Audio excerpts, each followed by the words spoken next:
Welcome to Blizzard Fire. We hope this video helps fire up your solution.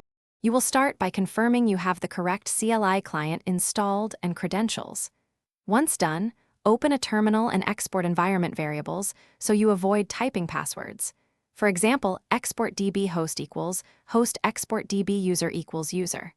Then run the client with the minimal connection string to test connectivity, e.g., psql$db host u$db user d/mydb. Make sure to use the right client for your server type, because the flags differ, and that if once connected, you will choose whether to run ad hoc commands or execute a script file. If you have many statements, write them into script. SQL and run psql-f script, SQL or MySQL script. SQL, this ensures repeatability. For interactive work, run single-line queries and end with semicolon.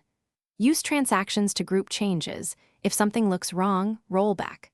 Also run explain on heavy queries to inspect plans, because knowing why a query is slow helps you fix it faster.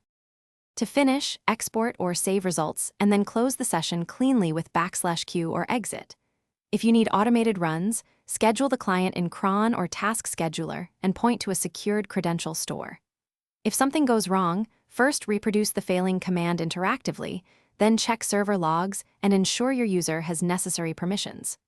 One key troubleshooting tip: verify network reachability and correct port with telnet or NC. Many failures are simply unable to reach the database. Thanks for watching. If you found this helpful, don't forget to like and subscribe.